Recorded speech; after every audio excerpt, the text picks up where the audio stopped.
What's going on, y'all? Welcome back to another episode of Flow State with yours truly, Harry Mack. In this episode, I'm going to talk about exploring sounds on the drums and piano. I'm going to talk about how to stay consistent with healthy routines. I'm going to share some of my all-time favorite hip-hop albums. We'll react to my first collaboration with Beardyman, and then we'll send y'all home with some bars. You know what it is, man.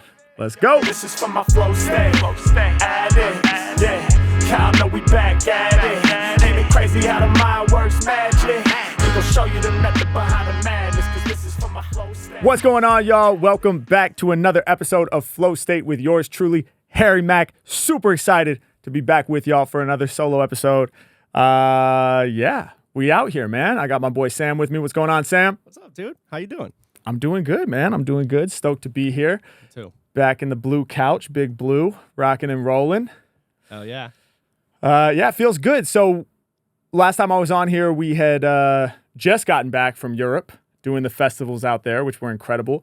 Actually, at the time of recording, we just posted the full Lowland set on my YouTube channel, which I'm really stoked to have out there. It's an awesome production. The camera crew that was at that festival did an amazing job with it. So the content looks awesome and sounds awesome, I think, if I do say so myself. Hopefully you guys agree, but definitely go check that out if you haven't seen it yet.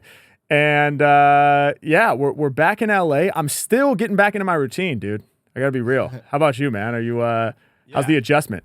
I adjust pretty quickly, but you know, it is an interesting gap in between that trip over to Europe and then the Australia one coming up. You know, Yeah. There's a lot to knock out while at the same time wanting to chill and recharge a little bit. Yeah, totally, dude. Chill and recharge is resonating a lot. So yeah, we're back from Europe, but next stop, Australia. We have about a month here in LA, which is a good amount of time. That's a solid amount of time. And it's kind of interesting. We've been back for a week now, I guess, and I'm still sort of finding myself needing some rest and some recovery. And it's interesting. I've been really drawn back to the drum set in a major way, which is cool. I have the drum set up at my house, and I've been getting out there and practicing drums more, which feels really great. Not really anything too regimented. I guess more play than practice in a sense. I'm just kind of getting behind the kit and making sounds and being exploratory, which actually just feels really therapeutic in an interesting way. And also I've been getting behind the piano. I have a 88 key weighted keyboard out there, so it's the closest thing I have to a real piano at my house, and just playing chords just to listen to them and find them and transpose them into different keys and just hold them out let them ring out till they stop ringing. And I don't know, maybe that sounds kind of weird, but I'm just being drawn back towards instruments and just making sounds for no other reason than just making them and sort of listening to them. And yeah, it's kind of been meditative for me, which is really cool. I think also I'm not thinking right away about how can I incorporate this into what I do? How can I make this official? And, how can I turn this into content?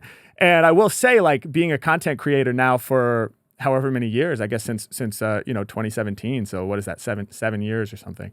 I've been a content creator. You do start to get this kind of reflex almost, where anything you're doing that feels cool or valuable or interesting, you're like, how do I contentify it? And it's a helpful reflex, I guess, as a content creator, right? Because you want to make cool, interesting content. So you want to stay open to all of those ideas and things that you could show the world.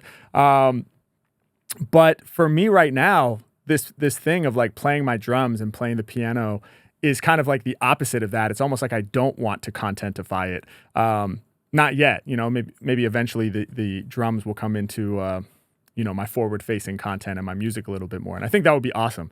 So I'm not closed off to it entirely, but right now it's kind of feeling therapeutic to just play for no other reason than to just play. And I think, too, after investing so much energy in improvising with words and language, which has its own specific rules, it feels really cool to improvise rhythmically on the drums where there is no words. There is no sentence structure. I don't have to conjugate or, all those things that I guess I do when I'm talking. It's just I don't know. It feels great. It's really fun. So yeah, I'm leaning into that. And I think this month that I have home between doing the festivals in Europe and then getting back on tour in Australia and New Zealand, which I'm so stoked for, So stoked to be back on tour. I think it's going to be a lot of this kind of stuff, exploratory stuff.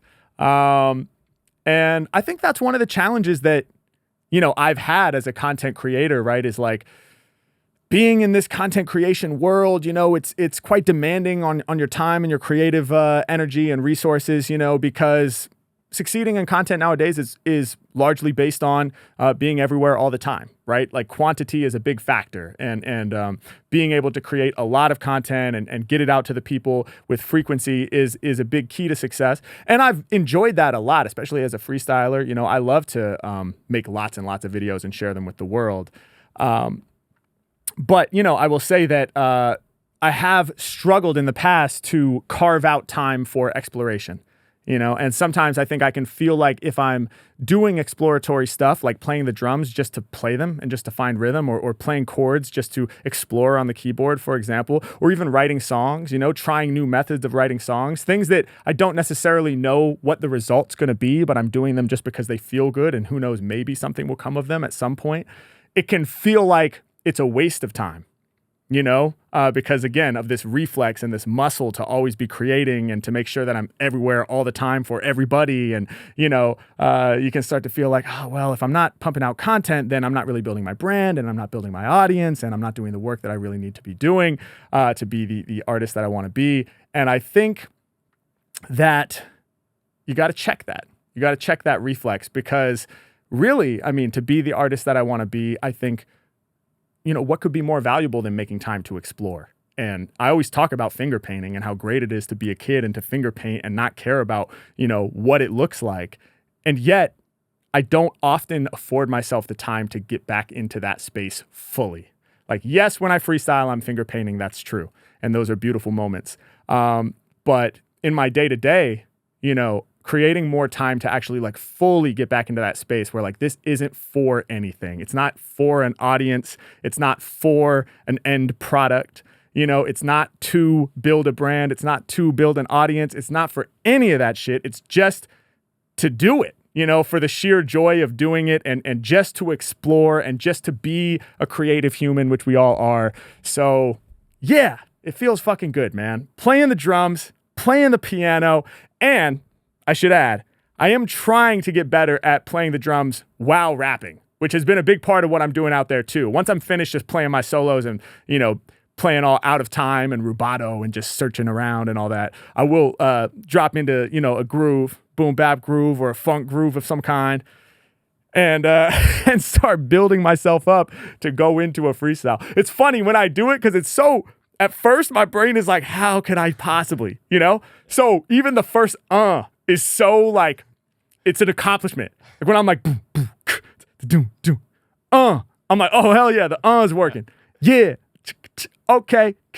And then I start my regular intro talk shit, and then I go into my verse. And I am making progress, man. It's fascinating. It's so challenging because, in jazz and in learning the drums in general, you learn this sort of like 4-limb independence. Or I guess interdependence is a better word, because they're all kind of like working together, but they're doing their own thing. So with this 4-limb interdependence, it's like your right hand is playing one pattern on the ride cymbal, your left hand is improvising something different that kind of goes against that, but with it at the same time on the snare drum. Your left foot is playing on the hi-hat, maybe a constant rhythm, but every once in a while it interjects with a little improv. Goes off the grid a little bit. And then your right foot is improvising and interacting with the snare drum and having this dialogue. So it's like all 4 limbs are doing their own thing. And so when I'm playing a beat like that, where all 4 limbs are involved, even if just 3 limbs are involved, because sometimes, to be honest, like if in a funk groove, my left foot is just planted, holding the hi-hats closed. So really it's just the 3 limbs. But in any case, the freestyle is like a 5th limb. Like it's like now I got to improvise with this whole other instrument, and keep all of those things working together. So it's really, really fascinating. If I keep the beat really simple, then I can do it quite well. But I don't want to just only be able to do it with a simple beat. Like my vision for what would be awesome is to be able to improvise fully as a drummer and rapper simultaneously. So it's just this one big rhythmic thing that's occurring. Yeah. Well, What's like the first thing to start suffering a little bit when you bring freestyling in? Is it the drumming? Is it the freestyling? Yeah. So, I mean, it's hard to start the freestyle. Yeah. So it feels like it's like starting an old car or something like that. Like it's hard to get it going. Like I'm like, yeah, okay. Yeah. Okay. Harry Mack off the top of the dome. And then okay, then I get into it. So once it starts flowing after like the first line or two, it starts making sense. But I would say, yeah, the thing that suffers is the little intricacies of the drum pattern. Like I really like funk music. I really like Clyde Stubblefield and Jabo Starks, who are like the drummers of James Brown. And they're really known for their ghost notes on the snare drum, which are like little quiet notes that go in between and fill things up. So if you imagine if you had a basic beat that was like boom, boom, k, boom, boom, k, boom, k, boom, boom, k. That's cool. But then the way they do it is they add all these little ghost notes in the snare drum. So it feels like boom, boom, k, doom, and that's what makes it so funky and awesome. And I love doing that. That's kind of like my go-to way of playing, is with lots of little ghost notes to make it really funky. And that's the shit that's really hard to maintain while I'm rapping, because it's every little 16th note subdivision and all syncopated. And it's very natural to do if I'm just drumming. But once I have this additional syncopated rap lyric happening over the top with all the rules of language, you know, and all these little like other rules, to make them all play together is feeling a little bit difficult. It's like I'm playing basketball on a football field. Something. It's just like using the same exact part of your brain. And so it's like, hey man, we're already using it for this over exactly. Here. Yeah, I need like a second, hard drive or something like that. Like I need like a super crazy computer. But hey man, it's a fun journey and I'm loving it. I like being early in a creative journey. Like I like the beginnings. It's always fun to be early in a creative journey, as in like I'm not that good at it yet, right? So like as a drummer freestyler, I'm still early in my journey, and the drummer freestyler I aspire to be, I don't think there's ever been one actually. So like he's as of yet imaginary, but the drummer freestyler that I want to be is much better than the one that I am currently, which is great. And I actually really like that. And it's fun to be a beginner. Because when you're a beginner, everything you learn is so groundbreaking and pivotal, right? And so it's like that whole, what is that called? Dunning-Kruger Effect, I think.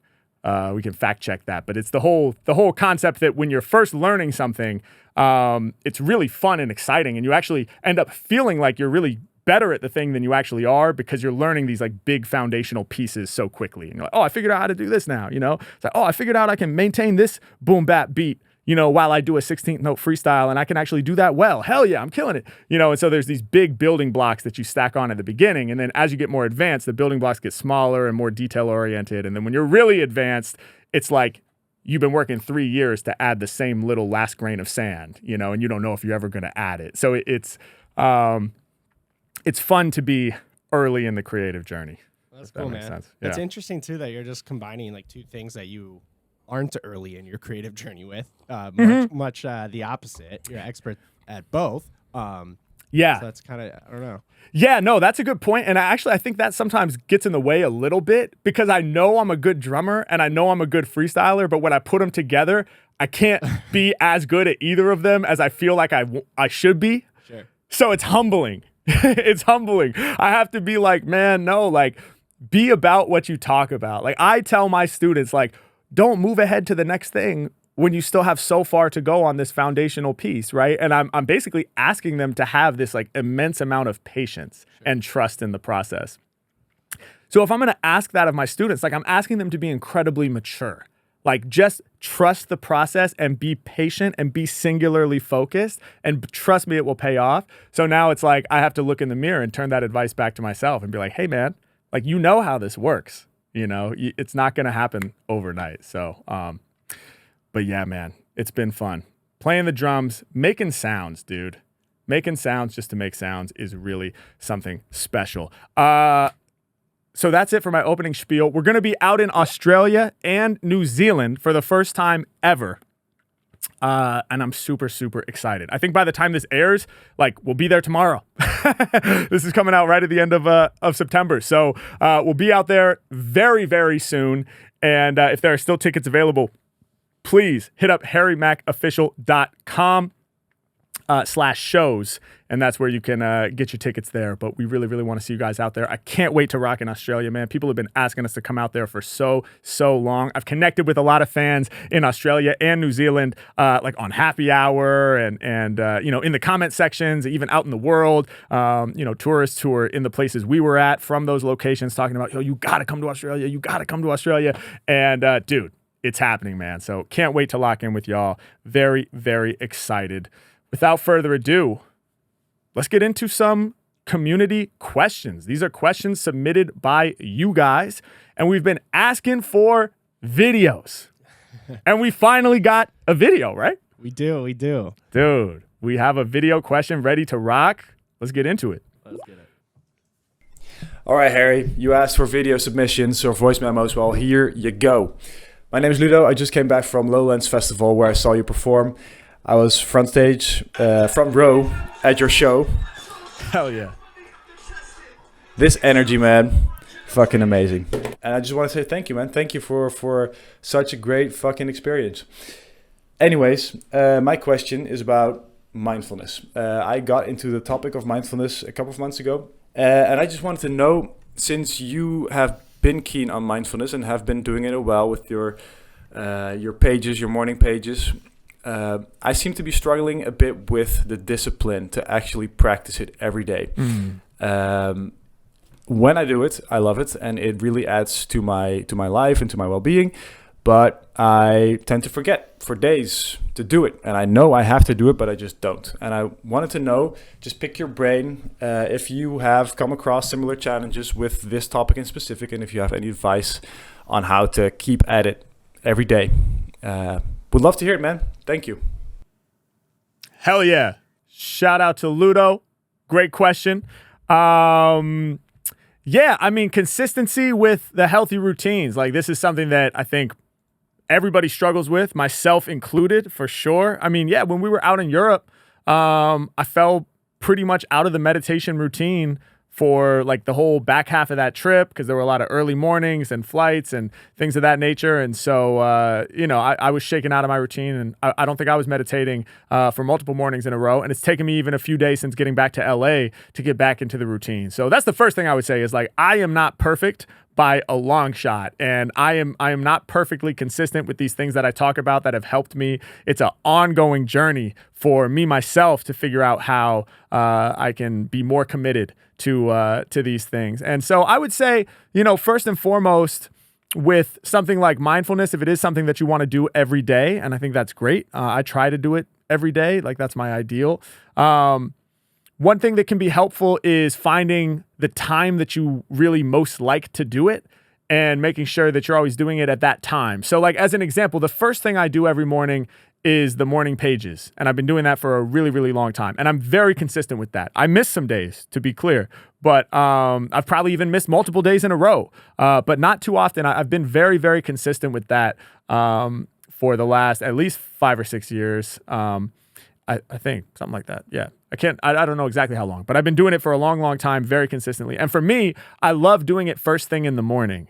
And I think that's a big key to me staying consistent with it, is I'm so used to just waking up out of bed, getting my first cup of coffee. So that's actually the first thing I do, is fill my mug with coffee. And then I sit down and I do the morning pages, and it's always kind of the first thing. And so for me, that works really, really well. Like, I'm kind of slow to wake up in the morning. Like, the gears don't really start turning right away. I'm like stretching it out. My body's all achy and stuff. I'm getting old, basically, is what I'm trying to say. And, yeah, I don't really want to socialize in the morning, right? Like, it's hard for me I'm not that guy, like, just hop out of bed and be like, what's up, everybody? What are we doing today?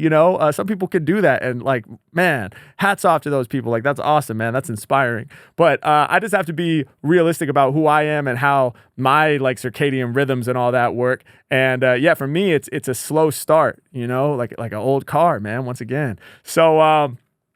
So for me, it's great to have this activity that takes like 20 to 30 minutes every morning that is just very introspective, and it's just like me and my own thoughts, and I'm pouring them onto the page, and it's not for an audience. Like, again, getting back to that, kind of like when I'm just searching on the drums or playing chords on the piano and listening to the sound. The morning pages are also not for an audience, and they're not for any purpose, really. I mean, it's sort of a paradox, right? Because obviously, if I didn't think they were valuable in any way, shape, or form, there'd be no reason to do them. So there is sort of a purpose in the sense that, like, I think they help me achieve mental clarity. You know, I think they help me get to know myself better. But that's more on the macro, like zoomed out after doing them for, you know, a few months, right? Then you start to maybe reap some of those benefits, either like noticeably or even subconsciously, right? So I do think that they serve a purpose in my life. But each session of writing 3 pages in the morning is not like for any greater purpose other than to just get my thoughts on the page, right? Like I'm not going to share them with anybody. I'm not going to read them out loud. You know, my morning pages journals are private, so I don't let other people read them. And I don't like turn them into content, obviously. So that's really helpful for me in the morning. It's like I don't really want to be social for the first half hour anyway, so I'll just slot the morning pages in right there and that works. So for you, I mean, you weren't asking about pages, you were asking specifically about mindfulness, but I think the same thing would apply is like, what time of day do you like to meditate? I also like to meditate in the morning after the pages usually. So for me, that works, but some people like to meditate like as a break in the middle of their day, you know, after they've been working for a while, they start to get bogged down, stressed out, whatever. And so it's like, okay, let me recenter now. And then they can, you know, get back to the second half of their day with like a renewed sense of groundedness. And that's really dope. Some people like to do it at the end of their day, like when they're getting ready to wind down and go to bed. And that's really awesome too, because, you know, a lot of times it's hard to fall asleep at night because of all the thoughts that are racing in our head and things like that. And so that can probably be a really effective way to, like, you know, get recentered and regrounded and relaxed and then, you know, lay down to sleep. So I would say that's the first piece of advice, is figure out what time of day works for you to do the thing, and then try to just like map that time into your schedule as much as possible. I don't know what your job is or what your schedule is like, if it's consistent or changing, but if you can, try to lock it in. And that's another reason why I like the morning, is just because I know that I can wake up before, you know, my first appointment with enough time to do some of these things that I like doing every day. And then it's fully in my control. And I know that, you know, once the chaos of the day kind of starts, then like things come up that you weren't expecting. You got to fix this, tend to that, whatever. And so it can be a little harder to like keep something set in stone. But figure out what works for you. So that's my first piece of advice. The other thing I would say too, bringing it back to the morning pages. Like I mentioned, the first thing I do is fill my mug with coffee. Why? Because I love coffee. And I'm addicted to it. Okay. So that's, you know, that maybe that's not good. That's another conversation we can have.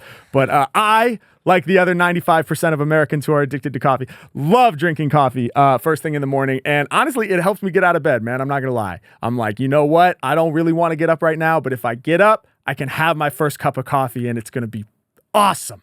So, the first thing I do is fill my mug with coffee, and then I sit and I drink my first cup of coffee while I do the morning pages. This is a major cheat code.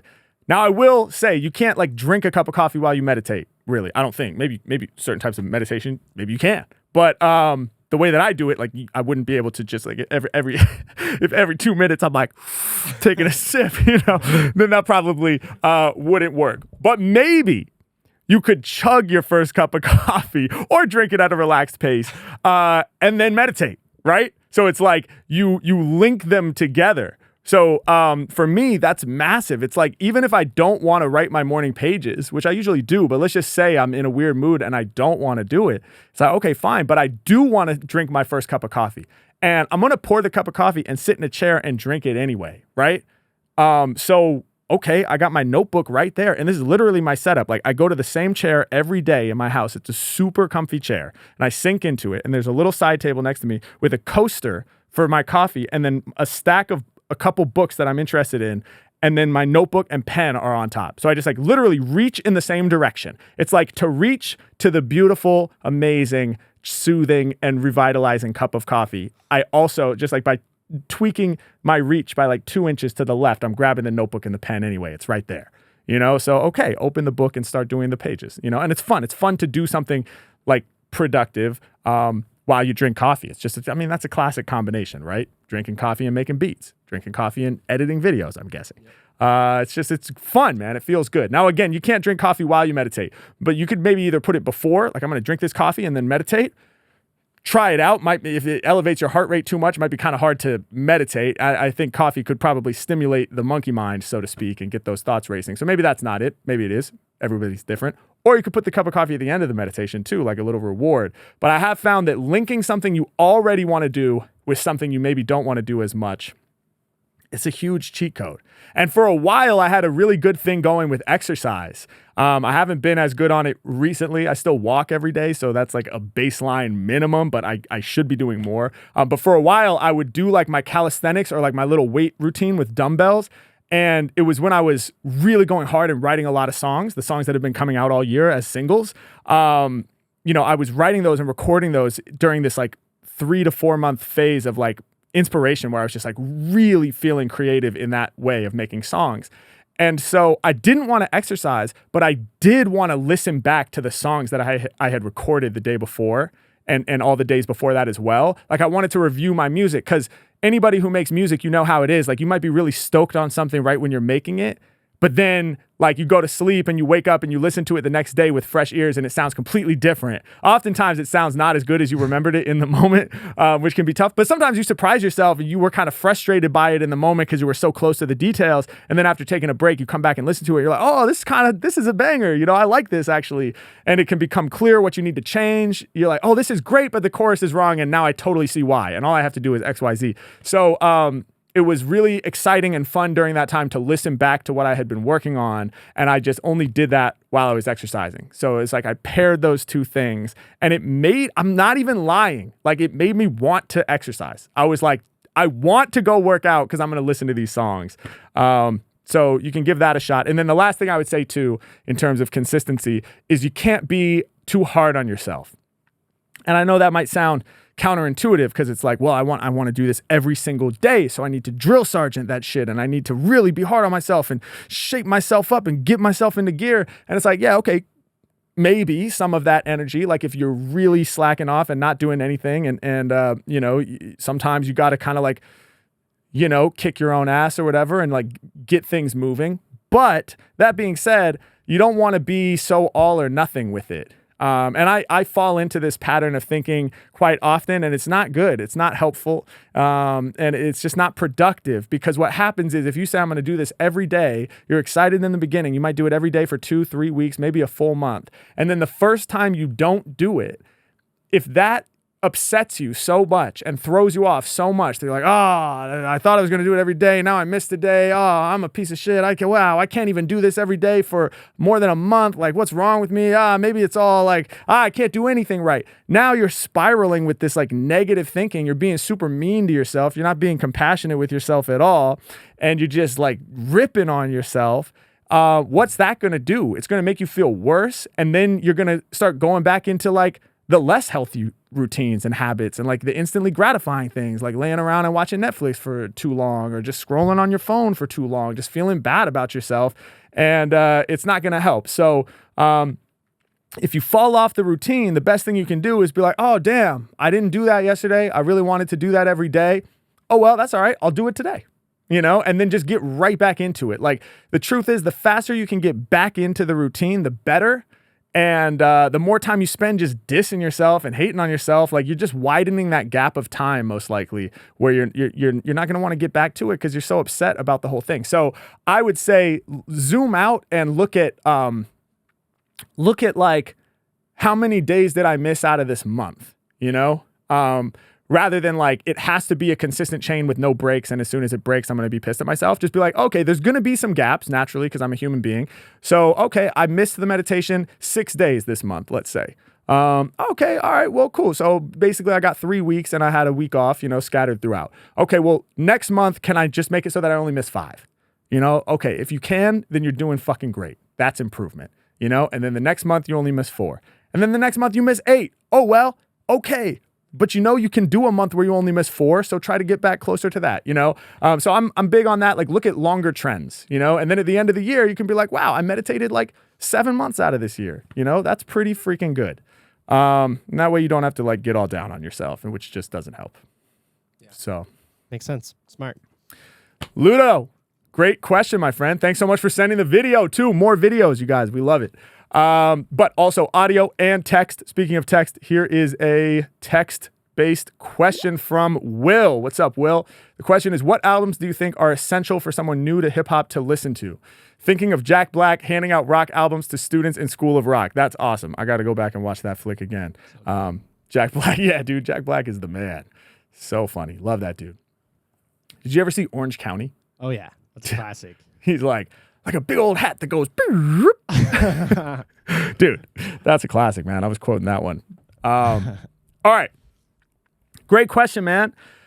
Whew, essential albums for someone new to hip hop. So here's the thing. This is like one of those impossible questions. Like there's no way to answer it in a way that is at all complete because there are just so many records that deserve to be on this list. This is one of those questions where no matter how you answer it, you're going to piss some people off, So I'll just, preface this by saying what I'm going to share is not meant to be the definitive list of essential hip hop listening for, newbies. It's just based on my preferences and like the records that are most important to me. All right. So this is just my shit. It's not the be all and end all. And I'm going to, just name a few. So there's going to be tons of records that get left off. That being said, I think the first one that I'm going to suggest is a given for me, but probably for, I think, like 95% of hip hop heads, I would guess. There's kind of one record that shines as like the starting place and one of the greatest hip hop albums ever made, one of the greatest albums ever made, period. And that's Nas' Illmatic. That's probably no surprise to people who are fans of me and my content. And, this is kind of the one. For me, it's the one and only starting point.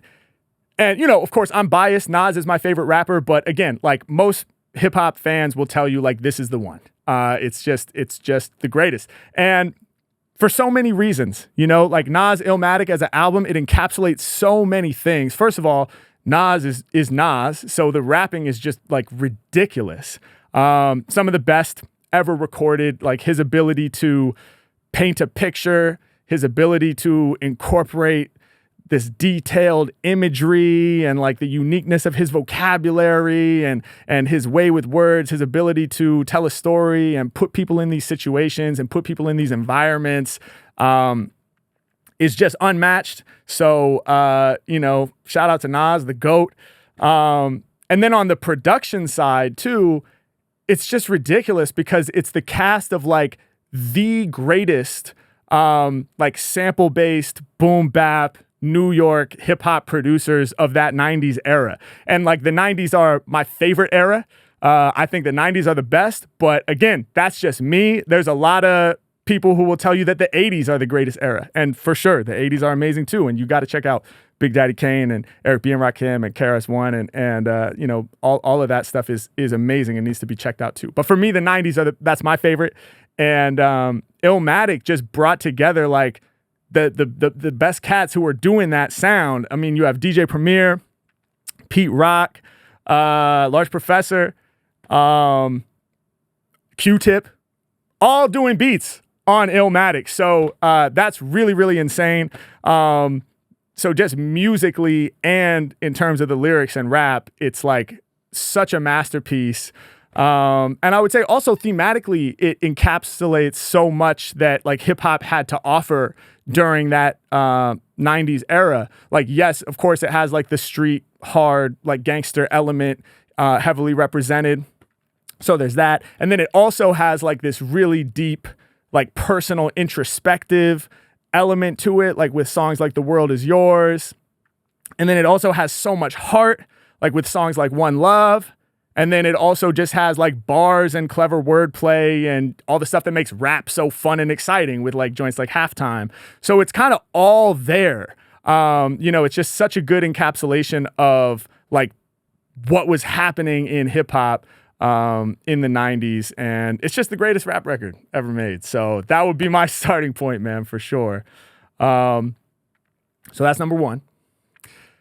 Number two, I'm going to go with my favorite group, A Tribe Called Quest.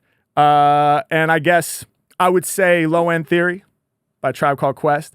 You could go Midnight Marauders too. Midnight Marauders is probably my personal favorite from them, but I think Low End Theory is probably that's probably the one to start with. It's a classic. It's amazing record. The beats are so insane on that album. Like the way that the drums knock is ridiculous.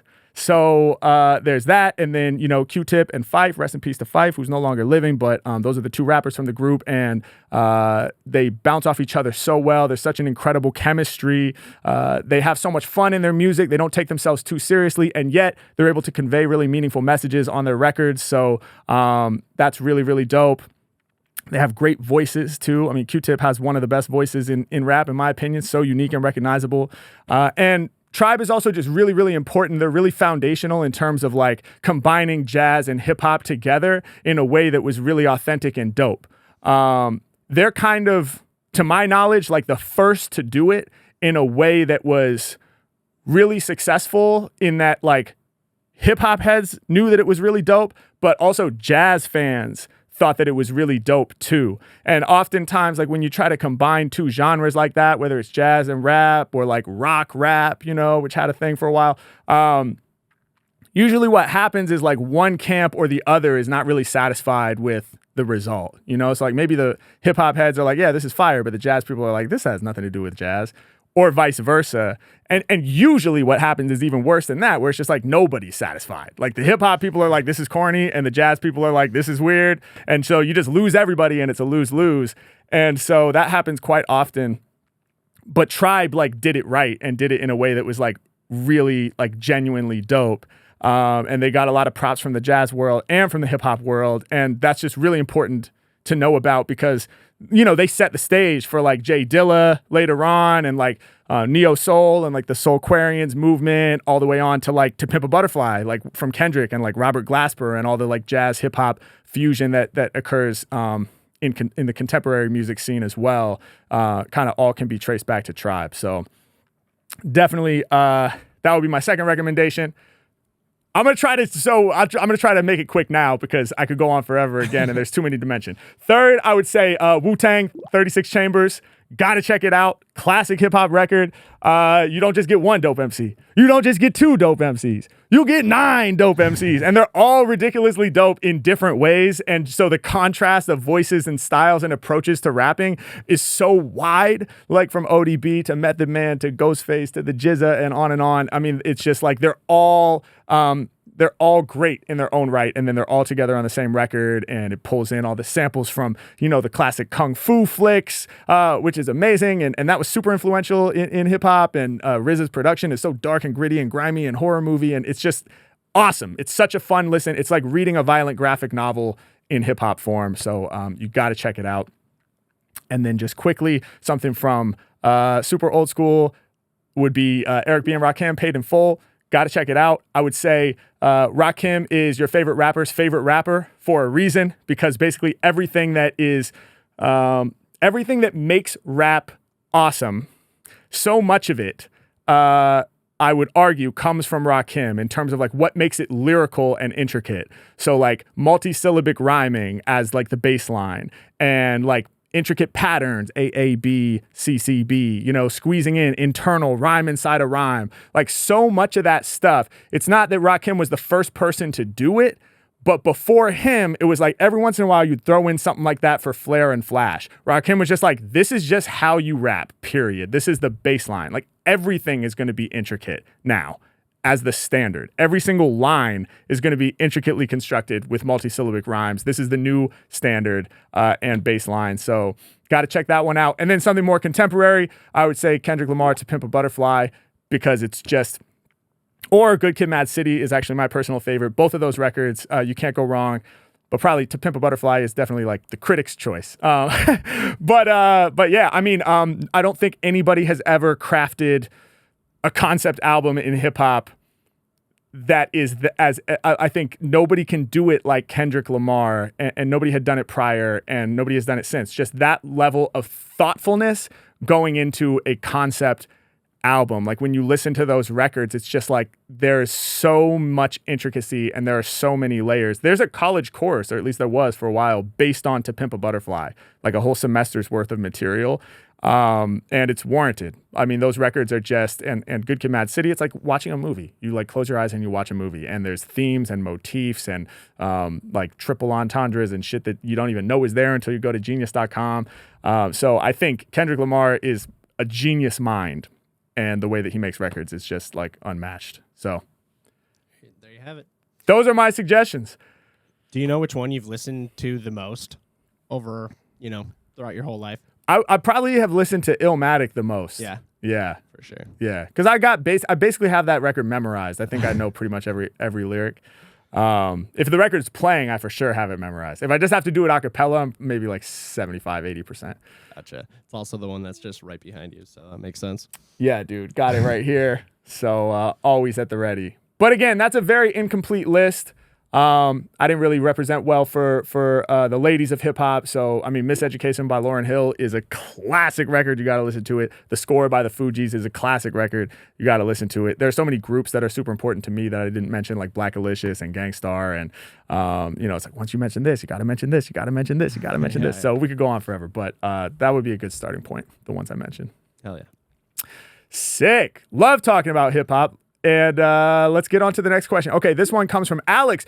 We asked for videos, but we also asked for voice memos, and I believe we have a voice memo from Alex, yeah? Yes, sir. All right, let's rock it. Hey, Harry Mack. This is Alex calling in from Brooklyn. Hey. Longtime follower of your stuff, first-time interactor. All right. Drummer to drummer, I wanted to get your thoughts about flowing in odd meters or using odd groupings.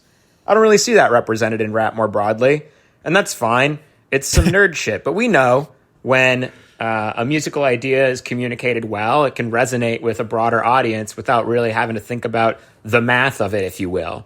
But as a drummer and a rapper who's performed for many, many audiences, I was curious what kind of attempts you've made to flow over odd grouping or odd meter beats, how that's really landed, and if you have sort of a rapper perspective on rap on that stuff.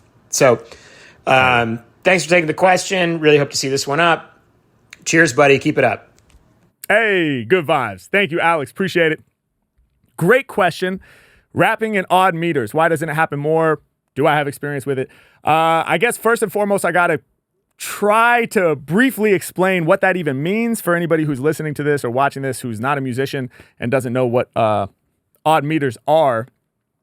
So I'll try to keep this really like as simple as possible and as short as possible. It's a little complicated, but we'll see what we can do. Basically, most of the music that we hear, like the vast majority of music that we hear, whether it's pop, rock, hip hop, whatever, almost all of it is in what's called 4/4 time, which basically just means you count to 4 and then you start over again at 1. So 1, 2, 3, 4, 1, 2, 3, 4. Boom, boom, boom, boom. There's a hip hop beat, or it could be a rock beat.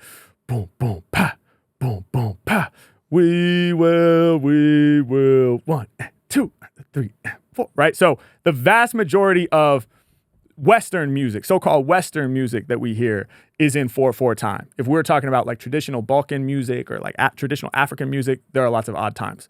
But most of like the popular genres that you hear people talk about today, the vast majority of the music is in 4/4 time. Every once in a while, there will be a song in 3/4 time, which just means you count to 3 and start over. 1, 2, 3. 1, 2, 3. Boom. Boom.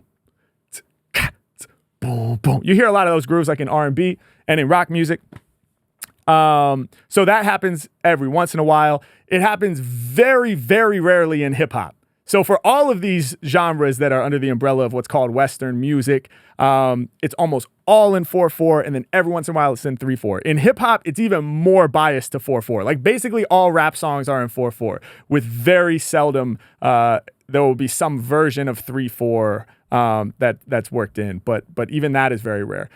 Okay, so most of it's in 4/4. Every once in a while there's 3/4, and then even more rare than that are these things that Alex is talking about, which are called odd meters or odd time signatures. So that would be like 5/4, where you count to 5 and start over. 1, 2, 3, 4, 5. 1, 2, 3, 4, 5. So that's 5/4 or 7/4 or 9/4.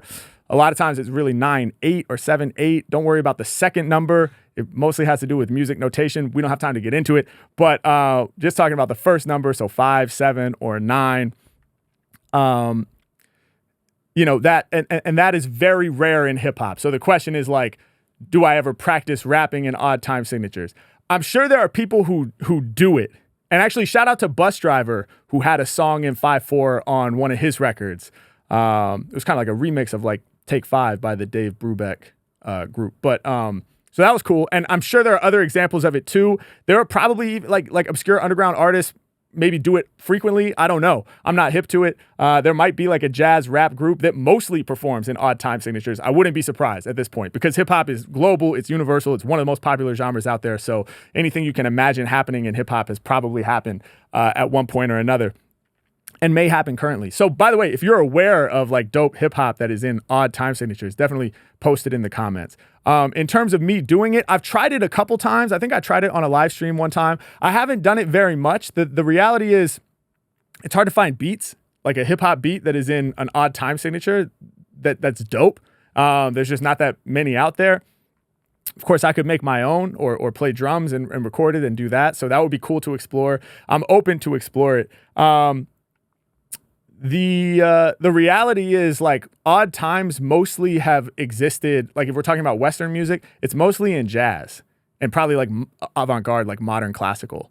And I think the reason is for us, I guess like Westerners or whatever, like for people who, and for most people of the modern world who are, you know, used to hearing EDM, rock, pop, funk, whatever, we're so used to 4/4 and maybe a little 3/4 every once in a while, but mostly 4/4, that like hearing things that are outside of that feel kind of unnatural and weird to us. That's like odd meters, like odd time signatures. They're probably called that because of the odd numbers, 5, 7, and 9, but also they feel a little odd to us because we're not used to them. And again, if you grew up in a culture, like I know Balkan music has like really intricate odd times and like, at least traditionally, I don't know if it's still the case, but you would grow up hearing those odd time signatures all the time. And so it's kind of like in your DNA and it's built into how you hear music. So you're used to it and it doesn't feel weird at all, which is really cool. But we're so biased to 4/4 that like hearing something in 5/4, it almost like it feels like it's off, you know? It's like, oh, I don't know how to nod my head to it. We don't know how to dance to it. We just like that 4 on the floor. Boom, boom, boom, boom. Everybody knows how to dance to that shit. So, in some ways, we maybe are appealing to the lowest common denominator by always keeping everything in 4/4 time.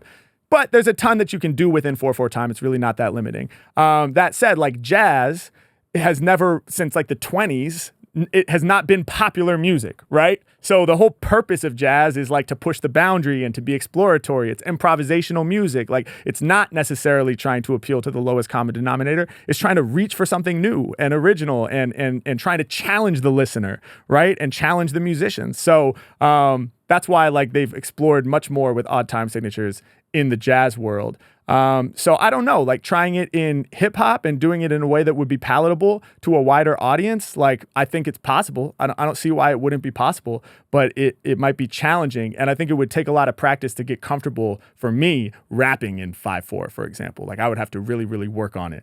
Cause I remember when in the times that I have tried it, I feel very boxed in and I can only do it in like a very basic way.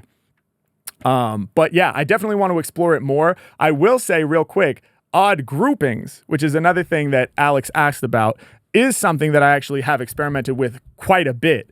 And actually I incorporated it into my live show. So an odd grouping is like, you're still in 4/4 time, but you're grouping notes in like groups of 5, let's say, which is also unusual. Normally you group notes in things that are divisible by 4. So you group them as 4s, like 1E and a 2E and a 3E and a 4E and a grabbing on the mic and I'ma put it in your ear.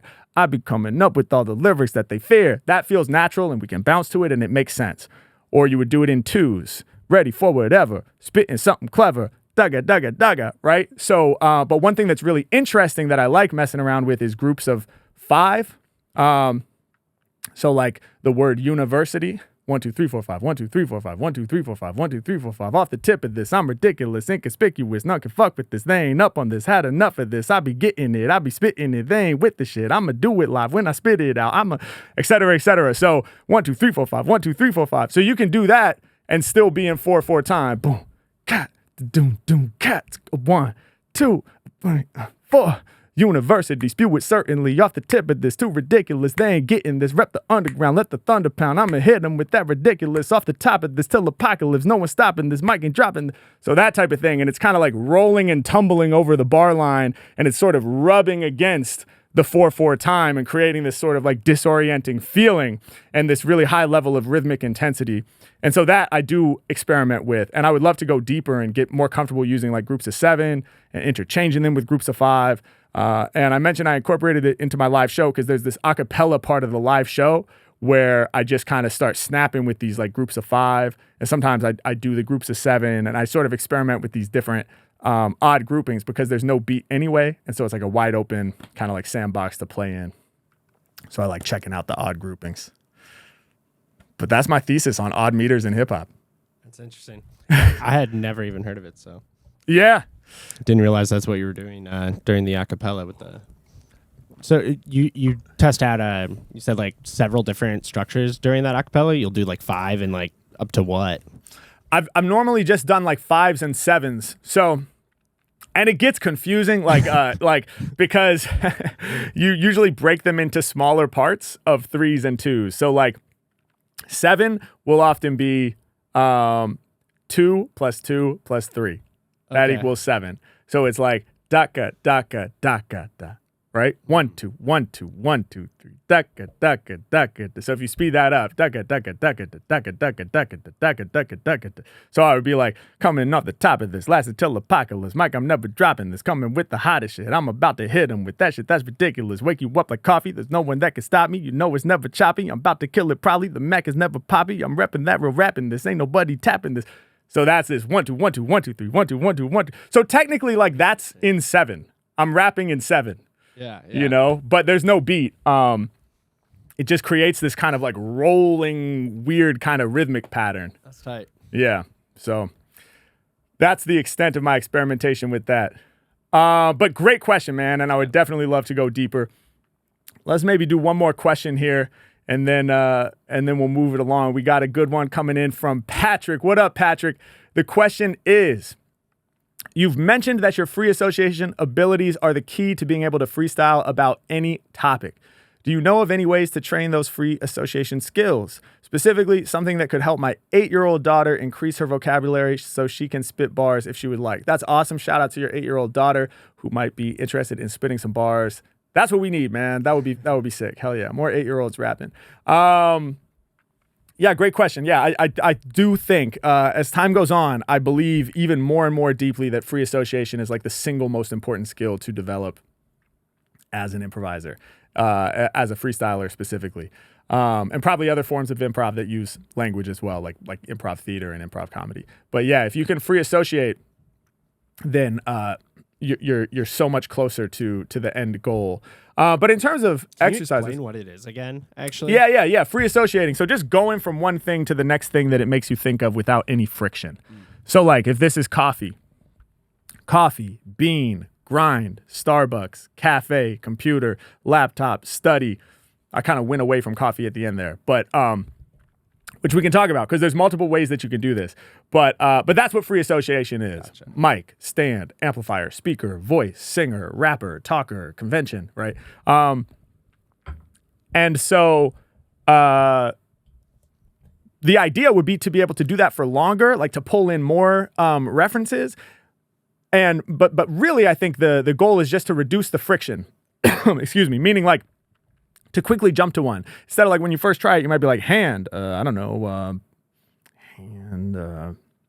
finger, right? So you would want to be able to shorten that time and be able to go hand, finger, hold, grip, fingerprint, 1 of 1, identity, et cetera. So the classic way to practice it, like the way I was taught was in elementary school, was just like, I think it was like during a poetry segment and we were like brainstorming through free association. So you just write the key word at the top, put a line under it. So you'd write hand, put a line under it. And then you just write down, you set a timer maybe for 1 minute, 2 minutes, 5 minutes, however long you want to go.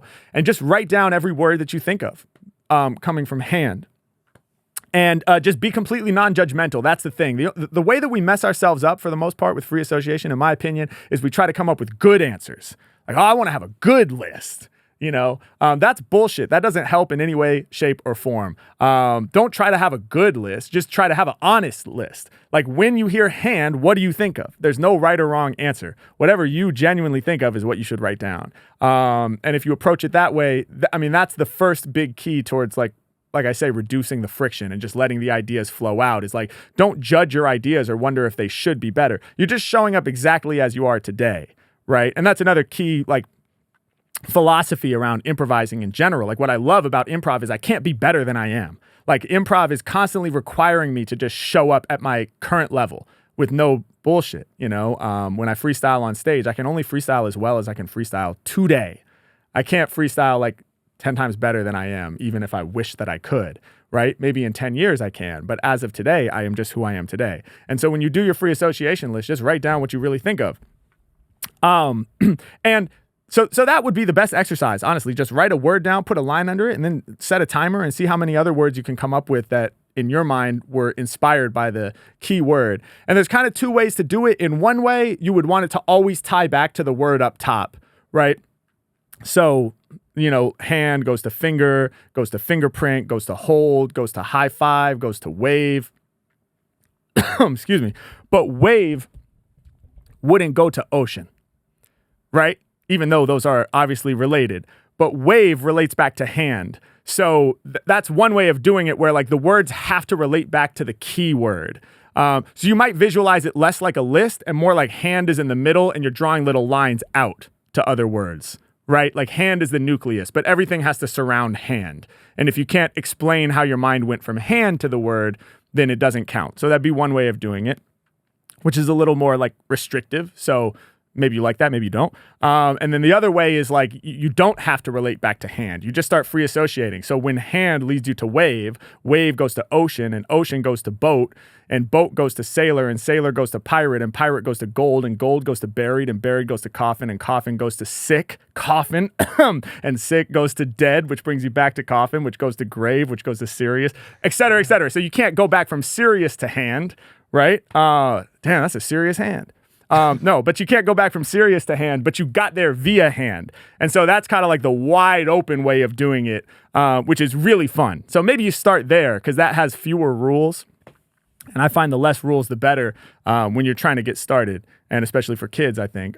But you might find that having more rules helps you. So everybody's different. Both ways are good. I think it's important to practice both ways. But one thing I thought of too, like just now, that could be fun because you're maybe working on this with your 8-year-old daughter.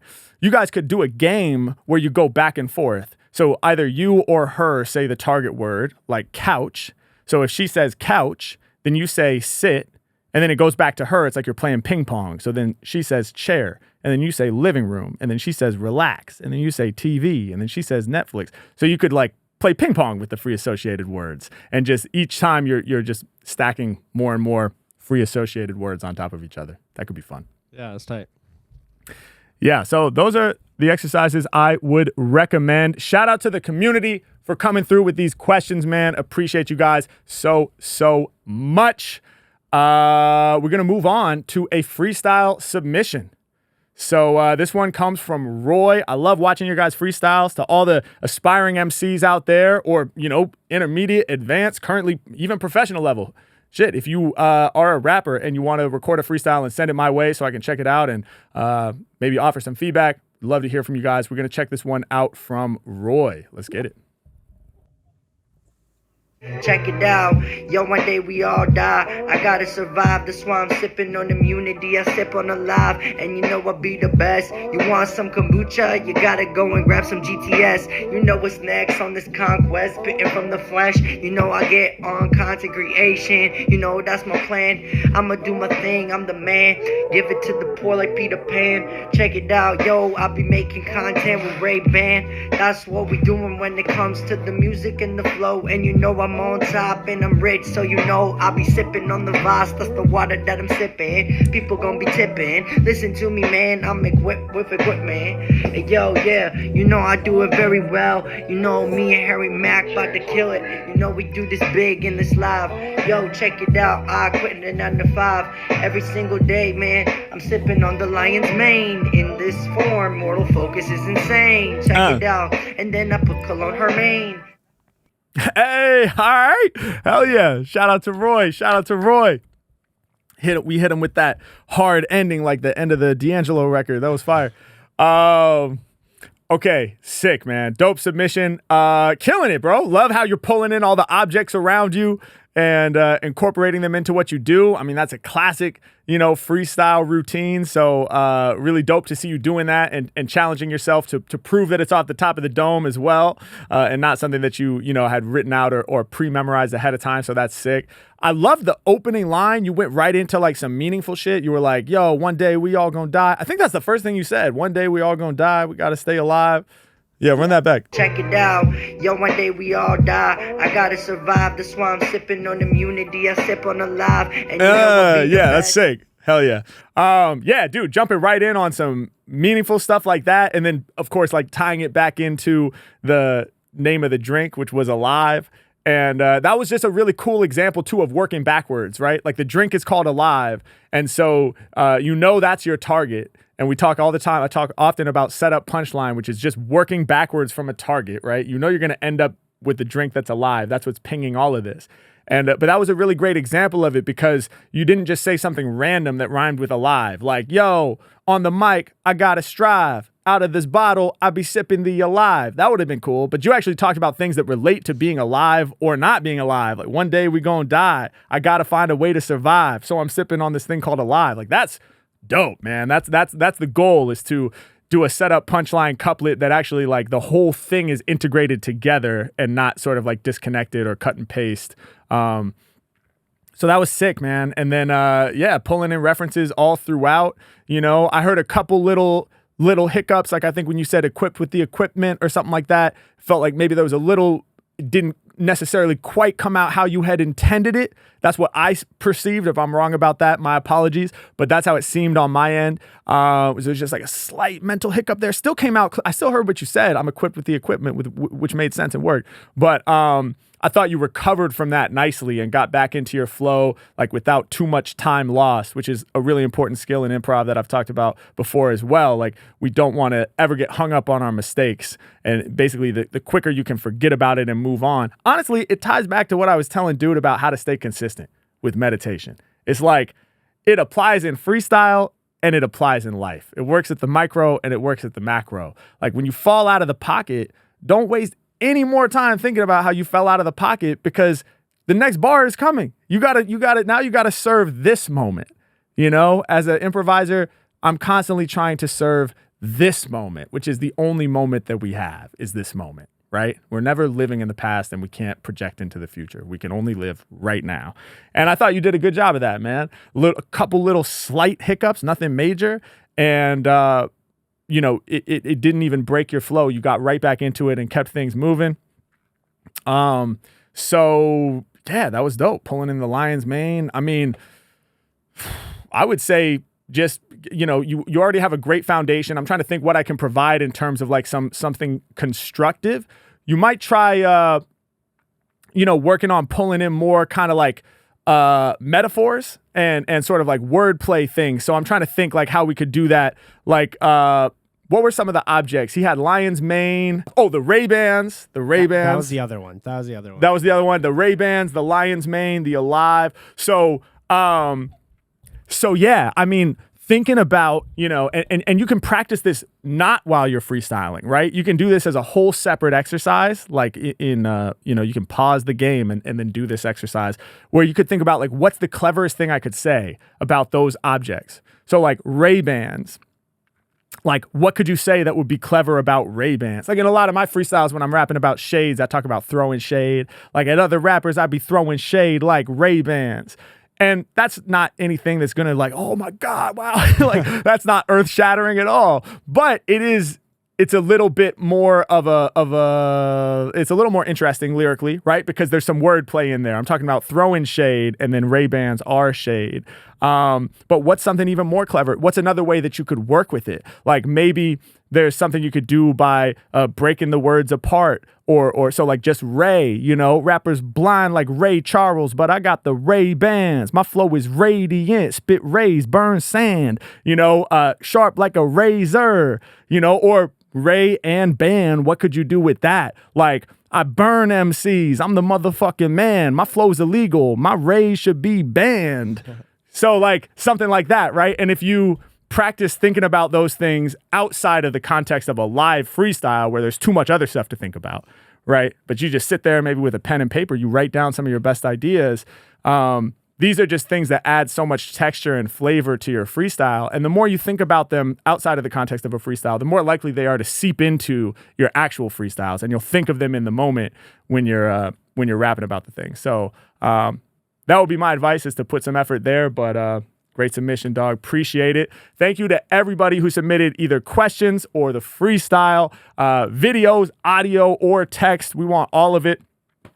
Keep sending those videos, though. It's awesome to see your guys' faces. harrymackofficial.com/flowstatepod is where you send those in. So appreciate you guys so much. At this point, we're going to react to some of my own shit. Harry reacts to Harry. You know how we do, baby. And we're going back to a session I did with the legendary Beardyman. For those who don't know, Beardyman is a truly legendary improviser, vocal percussionist, beatboxer, but so much more. He's an incredible beatboxer. Just him and a mic would astound you, but over the decades, he has created his own technology to allow him to use just his mouth to create like full-fledged productions on the fly that are completely improvised. It's really incredible. He has his own rig with like 4 iPads, like all rigged together, and all of that feeds into Ableton. And he's able to do just amazing things, all born from his own voice. And so we got to collaborate when I was in London. This is from, I think, Energy Exchange in Europe, right? So so this is an older clip of the first time I collaborated with him. And it was a legendary session, small room session. There were probably, I don't know, 20 people there or something. Yeah, 20, 30 people. So this is a clip from that. It's called Ecstasy. Oh, yeah. Let's check it out. Give me a word, give me a word. Ecstasy. I'm too tall, they can't measure me. I put my words together so cleverly. I never sell out cause I'm forever me. Even if I claim fame and celebrity, I'll still be rhyming off the top when I'm 70. I'm on a cloud cause my style's so heavenly. Yeah, and the game can't pressure me. When I rhyme, I move through your system like ecstasy. Hey, pause it real quick. Wealth. So dope. First of all, shout out to Beardyman. There he is right there, killing it. That bass sound is going crazy. And shout out to Lean, another really dope MC based out there in London, I believe, out in Europe for sure. And he's the dude rocking the Atari sweatshirt. And we actually got to jam together at this session, which happens in another clip that you guys should check out. But he's a really dope freestyler as well. There he is. But dope, man. So yeah, this is basically like a super long setup. So what I was doing is, the word is ecstasy. So here's one of the things you find, right? Like, as you start freestyling more and more and you do it more on video, people start checking out how you do it, and then they're able to predict what you're going to do. So like setup punchline is such I've talked about it so much and I've utilized it so much that if you are hip to it, then you kind of know. Like if I lift this up and I say, yo, the game can't stop me, then you know I'm going to say something about waking them up like the coffee, right? So you're ready for it. So a lot of people like will tell me that, like, yo, I watch your videos and I can like say all the punchlines with you. Like I know where, I just follow your eyes. And even you, like Sam, like when we're doing the walkthrough, it's like the camera is going to the target. I was gonna say, that's exactly what's going on. Yeah. So, which I think is great, you know, like I'm not about like hiding the tricks, but when the shit does get predictable, then you do have to figure out how you're going to mix it up, right? And the cool thing is anything that is predictable is only predictable if you don't ever counterbalance it with something else. Then when you go back to it, now it's unpredictable again. So it's about toggling and just throwing in other options. So like for this is one way that I can obscure like where the word is coming by, instead of doing a setup punchline, it's a setup punchline. So it's like at any point during that, you're like, okay, he's going to say ecstasy, but you don't know when it's coming. So every other bar, you're like, all right. Oh, heavenly. Okay. Oh, never me. Okay. All right. And then finally at the end, the big reveal of ecstasy. So anyway, that's a cool little trick for freestylers out Why there. when I'm filming, I have to be careful to like never actually think that I know where you're going because like I like to pan over at whatever the reference is, like kind of right when you give the punchline. But there's actually no saying like how many setups are coming or what's happening. So. Yeah. You don't want to reveal it too early. And sometimes I do. Yeah, that's fine, man. Hey, it's tough, dude. I'm trying to trick you, man. I'm trying to trick everybody. Give me a word. Ecstasy. I'm too tall, they can't measure me. I put my words together so cleverly. I never sell out cause I'm forever me. Even if I claim fame and celebrity, I'll still be rhyming off the top when I'm 70. I'm on a cloud cause my style's so heavenly. Yeah, and the game can't pressure me. When I rhyme, I move through your system like ecstasy. H-Mack, I'm building the wealth. Like fizz in your system, got you feeling yourself. Yeah, every time I rhyme, I simply let the raps lay. Trying to be a legend, R.I.P. to Mack Dre. I'm about to break it down, y'all know I get ill when I spill. I'm addictive like an ecstasy pill. Yeah, every time I rhyme, I'ma show the scene that when I flow, I be boosting out your dopamine. H-Mack, I'ma win, they can't fuck with him. They listen to my flow, it's like a dopamine binge. Yeah, and y'all know we ain't making mistakes. The high is so monumental, you'll be taking a break. When I'm finished, I go through highs and lows. I never have to write it down, I'd rather improvise my flows. Yeah, all these rappers stepping up is feeling threatened. Word to ecstasy, cause my rhymes got you sweating. It's H-Mack, man, you know I came to slaughter. So nice, I could probably make you overdose on water. H-Mack, I came to amaze. I'm here to blaze. I got them dancing like we all at a rave. Ecstasy, electrically inclined to shine and rhyme immeasurably. Yes, it's me, ain't nobody testing me. I'm blessed with freeze, rappers I digest with ease. What? I said about the shit I'm out, what I spit about. All right, pause it real quick. Okay, dope, few things. So one, this is basically just like a classic example of scheming. What's called scheming, like from the battle rap world, it's called scheming, because scheme can also mean a rhyme scheme, which is something different. But this is like a thematic scheme. So like all from the word ecstasy, it's like I'm milking it for everything I know. And actually, this is a great tie-in to the thing about free association, although don't necessarily share this clip with your 8-year-old daughter. But this is that skill on display, because I'm trying to free associate, and I'm doing the setup punchline, and I'm thinking of I have ecstasy in the middle, and I'm drawing out lines to other words. So from ecstasy, I went to Mack Dre, R.I.P. to Mack Dre, who had a song called The Thizzle Dance, and Fizz is ecstasy. So I go to him, I go to, we're dancing at a rave, I got you sweating, I can make you overdose on water, which is this crazy thing that can happen if you take too much ecstasy. You can actually drink too much water and die, which seems impossible. So these are just random things that I know, about ecstasy, right? And so I'm free associating in this way. Another cool thing too is like this bass sounds like it would be on a Mack Dre track. Like it sounds very much like a classic like Bay Area hip hop like synth bass sound. So that was really dope that happened to coincide. And yeah, so the rules of this game is just like, as long as I can always free associate a new target word every couplet, then I'm killing it. And there was one point in there where I said, like, I navigate the highs and lows. I don't write it. I would rather improvise the flows. That was like a full couplet that didn't necessarily have that much to do with ecstasy. Only like loosely, because I said highs and lows. So that's okay. But like if I was in the practice room, I would be like, nah, that's negative 10 points, because that was one couplet that I let go that kind of could have gone anywhere. I could always say I navigate the highs and lows. I don't write it. I would rather improvise the flows, which doesn't mean it's whack. It's not bad, and it doesn't take away. But up until that point, it was like every line tied directly back. And I talked about the dopamine and the dopamine binge.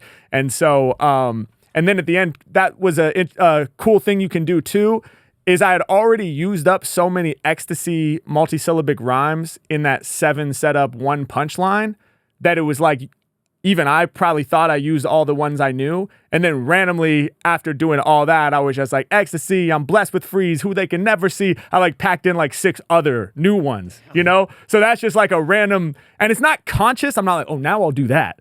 But it's subconscious, and it is like, it's there to serve me because I practice so much, and I'm so used to this sort of like working with the crowd and toggling and being like, well, this will be fascinating at this point because of X, no pun intended. But it's like if I do a lot of multisyllabic ecstasy rhymes here, that's crazy because I already used so much of the bank back here. So anyway, that's kind of an interesting thing too. And I definitely got lucky because I was listening to that and I was like, oh, there's going to be some repeats. And I don't think there were. I think all of those were new ecstasy rhymes. So pat myself on the back, but I definitely got lucky. And in other instances, when I do that, it's very likely that I would have repeated one or two. So, that's the other fun thing about improvising is there's lots of happy accidents and you get lucky and then you sound better than you really are. So anyway, keep it rocking.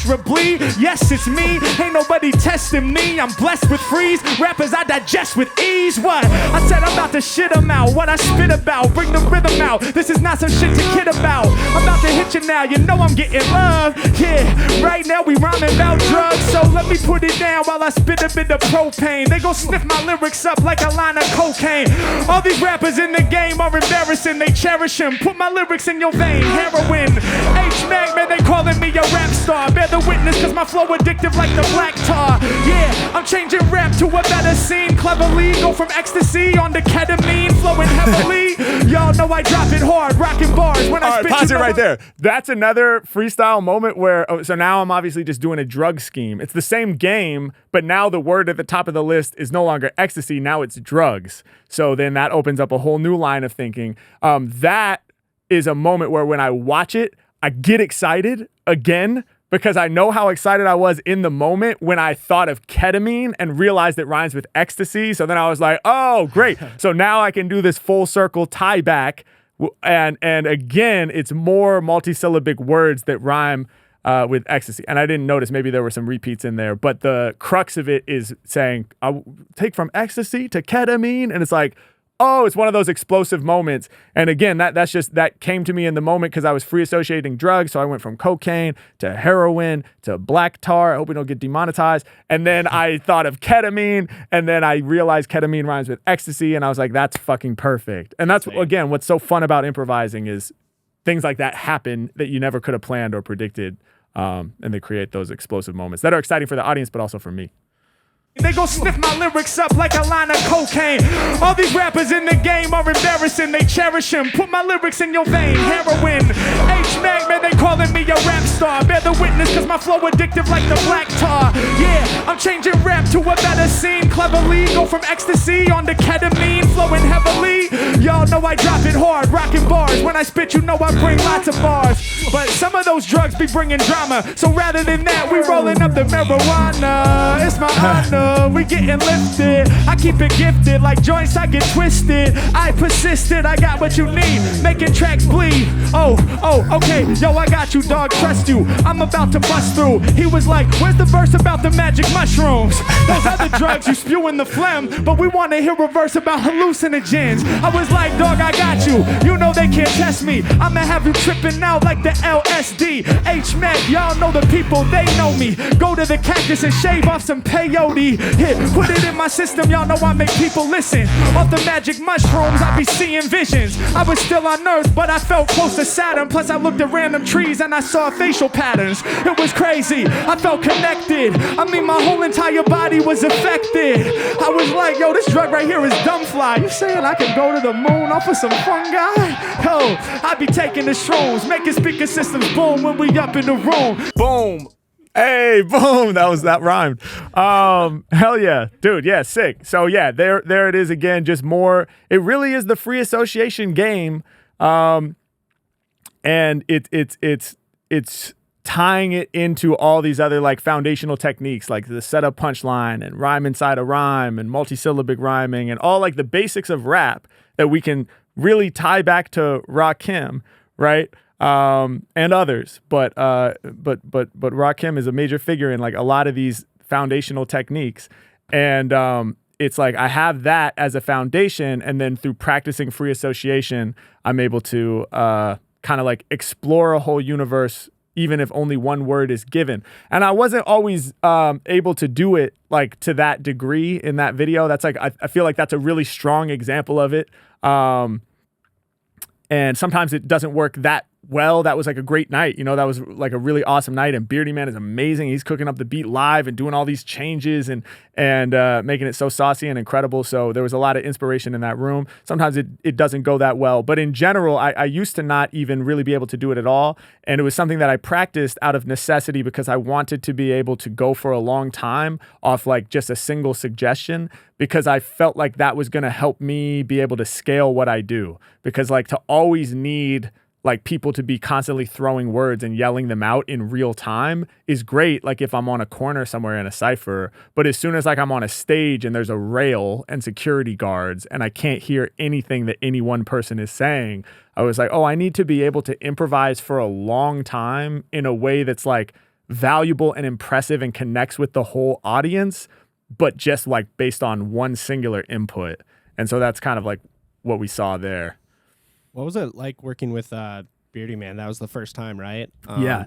Did the beats just hit right away and you like caught them, or was it some adjusting? Hell yeah. I mean, dude, it was epic. Like that dude is so fucking sick. I mean, he's so talented. He's an alien for sure. Shout out to Beardyman. But yeah, no, you know, there's always, anytime you're improvising with other people, there's always like a little, the first, you know, like 15 minutes, you're kind of like getting to know each other. Sure. On the bandstand though, like through the music. Because, you know, improvisation is a conversation. So same thing like when I did Mark Rebillier's stream for the first time, you know, the first like 10 to 15 minutes, we're kind of like feeling each other out. I'm trying to just pay attention and keep my antenna up and learn how he likes to communicate through the music. And then he's doing the same. And so it's this really like this mutual kind of like we're listening, but also contributing. You know, you don't want to just only be listening and playing the background, because then you're not adding anything to the conversation. So yeah, first 10 to 15 minutes, we're kind of like getting on the same page. And then after that, it's like, oh, okay, I see how you do it. You see how I do it. And now we feel where this synergy lives. And then we're able to just like take it and blast off. But yeah, shout out to Beardyman. It's so dope when the beats are also being improvised. So wild, man. Yeah, that's really some next shit right there. Those sessions blow my mind every time. Dude, insane. Yeah. Yeah, and it was cool too. Like it got a little like there's these kind of like different tonalities that I enter when I'm freestyling. I'm learning this about myself through watching the videos. Through like watching back the film, so to speak.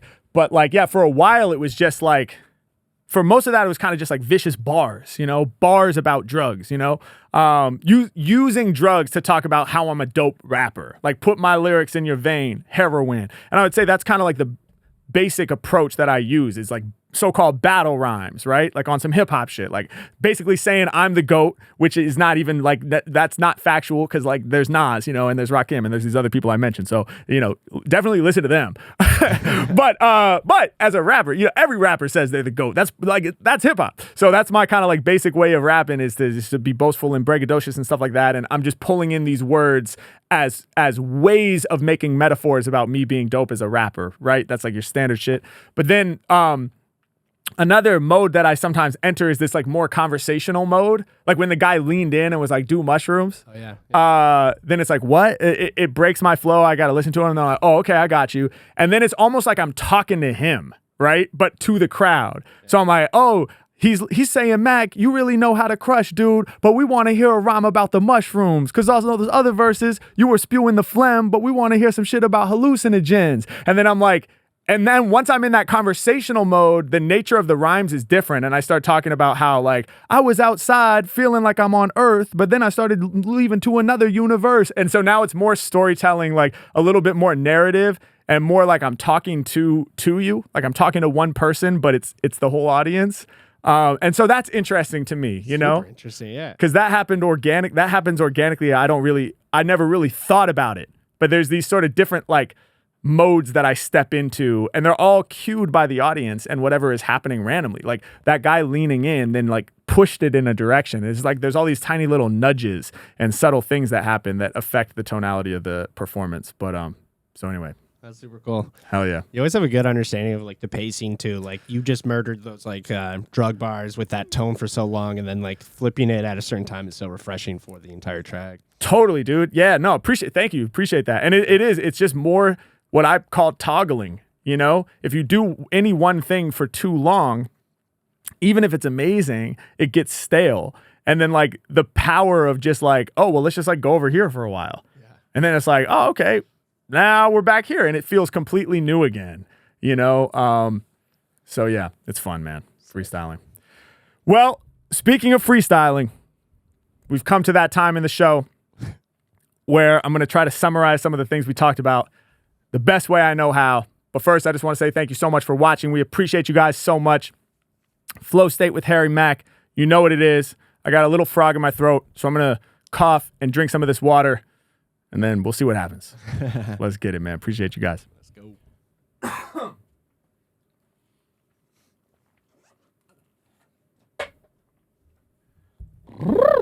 All right, let's get it. Yeah. Hey, yo. Hey, yo. Yeah. Listen. Listen. Off the top of the brain. Hold up. Listen. Come on. Yeah. Hey, yo, Flow State Podcast. Can't nobody front on me. Off of the dome. I'ma hit y'all with the summary. Just in case you ain't got time for the whole ep. I'ma let the beat drop. I'ma let this flow wreck. I'ma walk y'all through the talking points. But I'ma do it off top and rock the joint. Yeah, this the way I do it. I get busy with the fluid. I don't hesitate. I start to levitate and get right to it. I'ma send this through your nervous system. I live my purpose and my vision. Open up your ears. It's time to listen. Yeah, I break it down. Good energy surrounds when I play the drums just to make sounds. Yeah, not as an MC, improvising with rhythm on the drums, getting free. The sound of the tom-tom, getting live with the creation. Sometimes I love to feel the vibrations. Sometimes I do it out of time and out of rhythm, not locked into a pocket. I'm just following the vision and intuition within my spirit, seeing where it takes me. Some of the ideas I come up might be crazy, but it's all good. I'm not even trying to share it. Hey, yo, the world outside, they are not aware it's happening. I'm doing it inside the confines of my own studio, but never fall behind. I keep on exploring, leaving time to finger paint. Keep on exploring, cause I don't think it's quaint. Keep on exploring, cause I think it's necessary. It might not be something to share, but yes, it's hairy. It's part of my heart, I'm doing my art. Yeah, I'ma serve food for thought, straight up off the cart. Yeah, off at the tip of this ridiculous, it's off the handle. If not up on the drums, I'll play some chords on my piano. Sometimes I let my fingers fall, yeah. Oh, I love to do my thing for y'all, but at times I just play the chord, transpose it to a new key, just to listen to the natural beauty of the harmony, the way the vibrations and waves combine in a crazy way. Yo, it saves me from the trauma and the drama of the day-to-day. When I play them chords, I might just stray away to a whole nother planet and leave the surface of this earth. Y'all know I live my purpose while I disperse this verse to everybody listening. Yeah, I'm straight up shining and I'm glistening. Grip the mic and then I spit the freeze. The fans wanna know about consistency. Like Mack, we know you bring the fresh creations. How do you stay consistent with your meditation? Well, first and foremost, I'm cracking the surface to let y'all know I'm not always consistent. I ain't perfect, far from it. Sometimes I fall off my routine for a long time when we travel into different scenes. No meditation for 5-6 days at a time. Then I start to go astray in my mind and recognize it's time to bring it back for my mental health. First and foremost, I can't be hard on myself. Gotta find the time I like doing it. When I'm yawning, after drinking my coffee and writing in the morning. If I can lock it in, then it might work. Yeah, meditation helps me navigate the hurt, helps me heal all the pain, so I can't refrain. And I know over time it'll bring me the gain, but I have to have compassion, cause I'm only human. I can't let the negative vibes be all consuming. The speaker system booming, I be crowd arousing. We be bumping classic hip-hop albums. Yeah, Illmatic all up in the system. Pete Rock, DJ Premier, man listen. Large Professor all up on the tracks. Q-tips and Nazir up on the raps. What could be better than that? A real classic. We put the real shit in the boombox for the magic. Tribe Called Quest with Midnight Marauders. I lead y'all to the slaughter. Flow with H2O water.